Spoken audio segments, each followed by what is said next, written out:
Pwede, no? So guys, meron ako nakita dito. Actually, nakita ko na siya sa Fusion Alley, pero never ko pa siyang na-try. At dito sa Binondo, dito ko pala siya mag-try. Try natin ngayon. Actually, meron nga silang ano dito. Taste test po ito. Free taste. Baka dito pwede na. Pwede na akong buy. Yes, tingnan muna natin.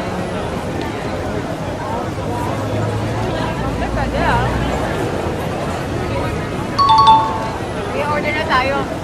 By the way guys, dito yan sa mac and cheese. Meron siyang macaroni, tapos meron siyang chicken. Tapos meron ding fries kung gusto nyo. Order na tayo. Ito guys, parang ano, yung ganitong style ng chicken kasi mac. Parang nakikita ko na siya meron sa ibang bansa. Parang nasa Abu Dhabi or UAE, I don't know. Hindi ako sure, pero may nakikita akong video na ganito rin yung style ng ano nila, mac and cheese. Tapos ngayon nga dito sa Pinas, meron na din. Kaya ayan, excited na ako matry. Ate, pwede na ba akong order? Ayan. Try ko yung, yung mac and cheese. Ito yun, no? Yung mac and cheese. Sige, mac and cheese mo. 135 pesos. Ayan, parang yun naisipan yung concept na to. Yun nga, parang dun ko nga napapanood, no? Parang sa Abu Dhabi ba or UAE? US sa US. Yun nga din, napapanood ko. So yun guys, finally matatry ko na rin to. Lagi ko nadadaanan talaga to sa Fusion Alley.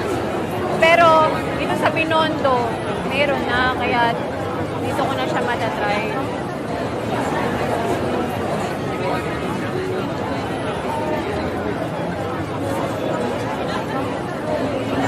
In fairness, masarap yung ano nila, mac and cheese.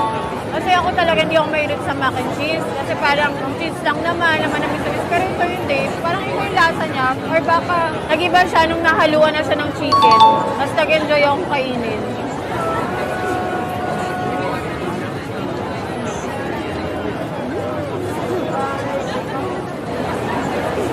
Na-try mo na ba to?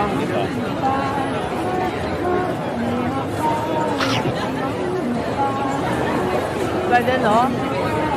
Sarap yung chicken niya. Nasabi yung mac and cheese niya. Hindi lang siya yung puro tamis na mac and cheese. May alat din, no?